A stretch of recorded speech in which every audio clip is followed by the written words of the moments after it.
You are listening to My Rejection Story, hosted by Draper. Hello and happy 2025. I cannot believe that just came out of my mouth. Thank you for being here. I love reflecting on all things business, life, growth at the start of the new year. So this episode is a fun one. I had loads of fun making it, choosing the bits that will go into it. It's a mashup. This episode includes 5 of what I think are the best rejection-related advice pieces that we got from last year's interviews. I chose them from interviews of highly accomplished people who were just so generous with their expertise on this podcast. Each clip is only about 1 minute to 3 minutes long, and honestly, it's the type of advice that's going to have you grabbing a piece of paper and pen and writing it all down because it's that good. So if you are a goal type of person, then this is a good episode to think about, how rejection might inform your goals. If you're like me and you're not someone who has rigid goals, because I don't like how that limits me, I think that there's a lot that will happen this year that I don't know yet, so I don't want to be limited by the goals that I set in January. Then this is still a great episode. It's a great episode that will help you think of ways in which you can widen that net, increase the opportunity for lucky things to happen, which is something I spoke about in a previous episode. And put ourselves in the wake of potential rejections and by virtue of that, acceptances, things going right. I'm not so much a goal person. I'm more of a intention, word of the year. I like words of the year. Last year, my word of the year was consistency. I really wanted to build on some of the foundations I'd set up in 2023. And this year, my word of the year is discipline, which some people might think sounds a bit similar. I think it is a bit similar. I think that I was pretty consistent last year, but I think that to really nail the consistency and to get the results that I want to get in business and fitness and my diets and everything, I just need a little bit more discipline and less cheat days, basically. I want to show up most days of the year. Okay, so I'm not going to go on and on. This is such a fun episode. It's super valuable. And the first tip that I'm sharing is something that Tina Wells shared. Tina Wells is an entrepreneur. She's a best-selling author, speaker, and brand builder. She's a powerhouse. If you haven't checked her out, checked out on Instagram or her website, you are missing out. She has a really successful agency. She's got a really successful career as an author, speaker, brand builder. She's all about products as well. And she's also written a ton of books for tweens, which is really interesting. And she's been very successful. And in this snippet that I'm going to release, she talks about why packaging matters. And also she talks about why you shouldn't necessarily take a no as a no. She has an epic story of turning a no into a really big book deal. This was 2007. I had started doing some research with a client on this new emerging consumer called a tween. And I was just fascinated by tweens and what they were doing. So fast forward back to this focus group about tweens. A mom approached me and said, hey, what do you think I should do? My daughter's 10. She's reading Gossip Girl. I'm happy she's reading, but this isn't the most age-appropriate content for her. And as most entrepreneurs will tell you, sometimes we hear of a problem and we really want to find a solution. And I thought, I love to write. I'm a marketer. I would love to write something healthy and good for girls. Let's try this. And I started writing Mackenzie Blue, and I called that editor and said, who are the top agents you buy from? Found an agent that way, right? Asking the right question. Who are you purchasing books from, right? Not just like, who are agents you love?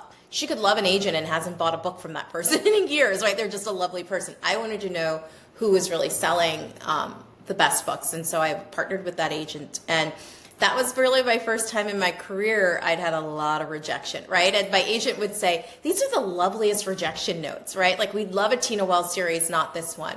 And I even got it rejected at first by my publisher, Harper. And they thought it was too complicated. You know, a 12-year-old girl who wants to be a singer or songwriter, do all these things. They were like, it's too complicated. And, you know, my background is marketing, right? Packaging matters. Presentation matters. If I could really say anything to your audience, is like, that is what has propelled me in my career for almost 30 years, is always really presenting and wanting to be really clear about my visuals, my message. I really believe that good design, good quality design evokes emotion. People respond to that in a different way, right? They're not just responding from their head.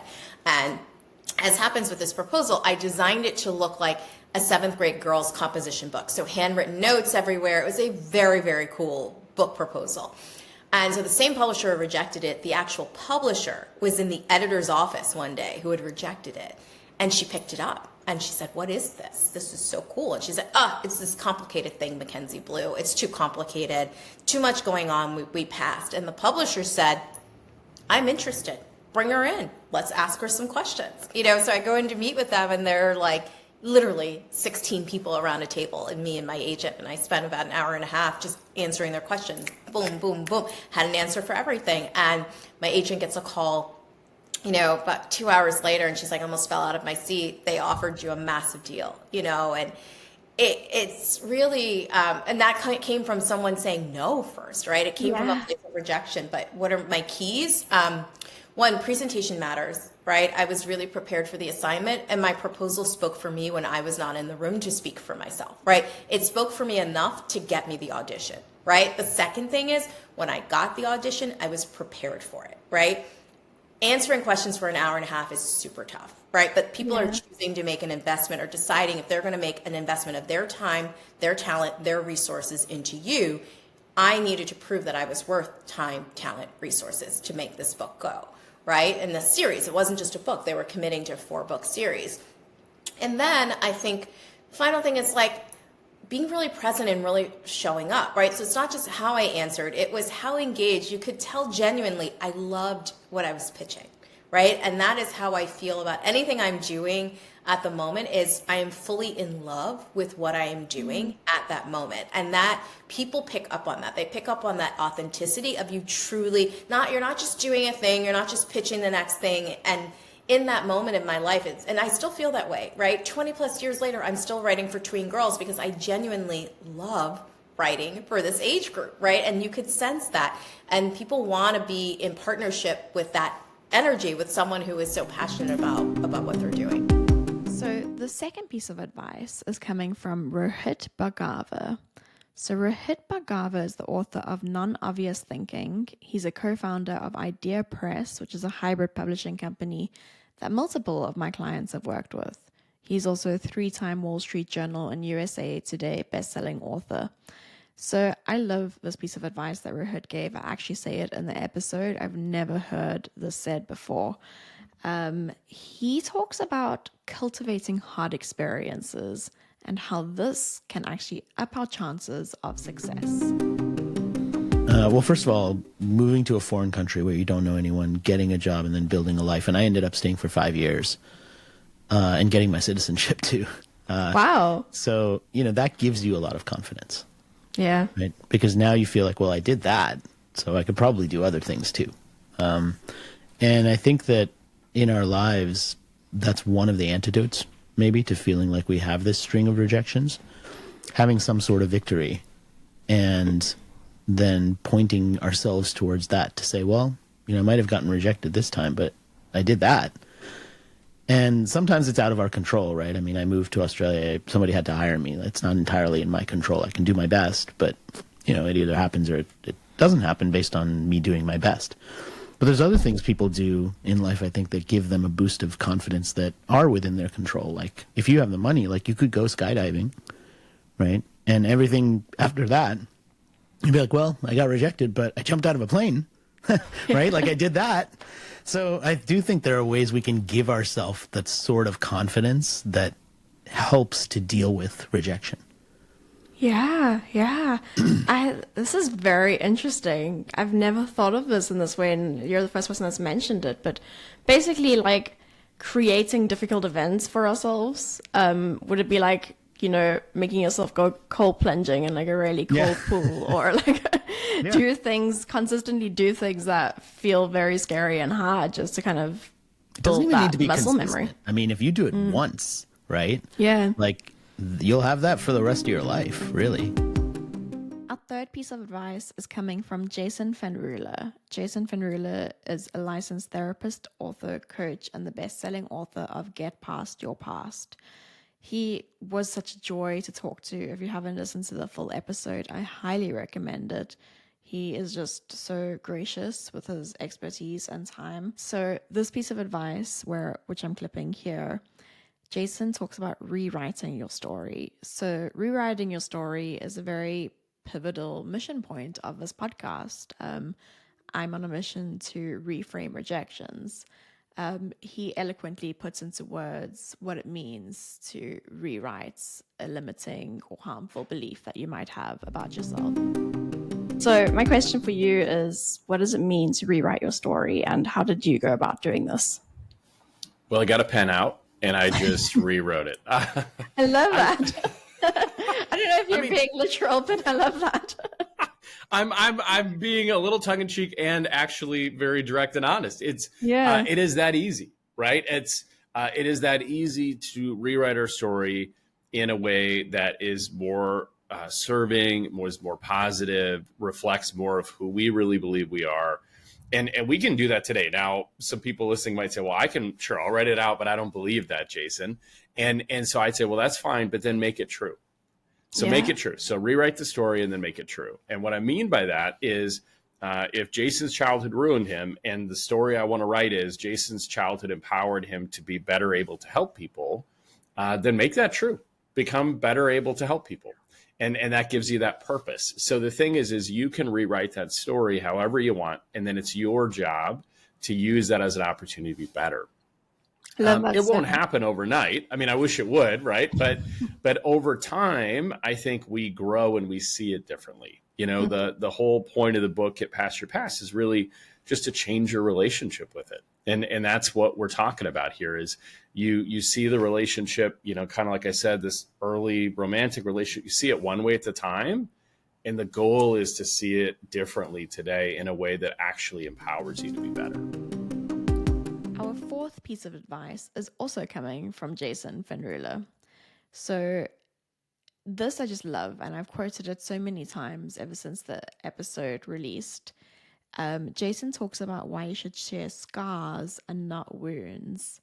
So this is really interesting because I think we often hear that we need to be vulnerable.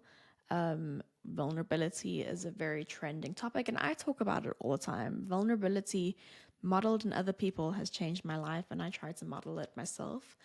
But I think that it's difficult to know when is appropriate, like an appropriate time to be vulnerable. Because not everything is appropriate. Like it's not appropriate to just share everything we're going through at all times. And Jason, just who is such an expert in this topic, I think, puts into words so beautifully when is the right time to be vulnerable and when isn't. Yeah, I always say to people, I think it's better to share scars than wounds. And so the scar reflects exactly what you're saying, right? Is that we've moved past that. I think when it's the wound and we're kind of bleeding all over ourselves and others, that's not super helpful, right? Yeah. And so I think sometimes people have really good intentions, but to your point, and I love how you said it, if we haven't really moved through it in the way we need to, we do lack context, we lack perspective, and it becomes kind of self-serving rather than outwardly serving. And so for me, it took a long time to feel like my story was helpful to others and not just a wound for me. Our final piece of advice is coming from Kimberly Brown. Kimberly is a career and leadership coach. She's the author of Next Move, Best Move, and she's just a maverick all the way around. I've been following her for years before we kind of got onto this episode. I've been in such awe of the way she shows up online, and also just how generous she is with her expertise, and generally just being very authentic online is the impression I've gotten. And she spoke about something which I've also referenced a lot, where she talks about the quote unquote perfection box, which is, she'll dive into it, but it's something that isn't really spoken about a lot. And I think that's why I keep referencing Kimberly. But when you are being perceived, often in a positive way, that can actually limit you and limit your willingness to take risks and put yourself in the wake of rejection. I always challenge myself. I guess I have my own minions, just like Inside Out, and my anxiety will be at an all-time high. I'm pretty sure my heart rate's probably at least 120 talking to you today. But when I get off the phone, I'll know I did not die. I'm okay. Yeah, you're building that muscle. One of the things that came to mind is that when we do this work, so you work in as a career coach and like in career development, and you do keynotes, so you're generally an educator and very much a personal development space. I talk about rejection all the time. So if I take a rejection really personally and really struggle with it, I'm like, oh my gosh, like what a hypocrite. Like I talk about this stuff all the time. So why is it affecting me so much? So I wonder what your brain goes through knowing that you do know a lot about this intellectually, but emotionally it's still affecting you. Definitely. I think it's always tough when, like, they have that quote, like, check on your strong friends. I think it's also like, check on your successful friends. By a lot of measure, I've been successful. Let me change that. By a lot of measures, I am successful. And I think when you've achieved a certain level of success, people put you in this like perfection box. So even if you say you're not doing well or you're upset about something, it's like, oh, it can't be that bad. Like you've already done A, B, C, and I haven't even done that yet. So like, girl, you're fine. Like, so I think that creates this feeling of not being able to express yourself, not being able to share because you're not necessarily validated in your experience. And I think that I've dealt with that a lot. So in my own mind, I'm like, oh my gosh, like, how did this happen to me? Like I'm supposed to be successful. So it's the weight of the rejection of not getting what you want. And then also the weight of like, what are other people going to think? Like, what if I'm kicked off this throne that I didn't necessarily ask to be on? What are people going to think about me? And as a business owner, it's like, okay, so if they think bad things, does that mean I'm not going to be able to pay my bills because they're not supporting me? But the reality is many times it humanizes you and people want to support you more when they know, oh my gosh, you're not perfect, Patty. Like you have some grit, you've had some grind behind you. You understand how to navigate when things don't work out perfectly, but it never feels like that in your mind. So I 100% struggle with that. That is the final piece of advice. I really hope you enjoyed this episode. It was really fun putting it together. And I'm so appreciative of the brilliant advice the guests have shared on the podcast. 2025 will have lots more interviews. We're busy booking guests right now. We have some really exciting guests lined up.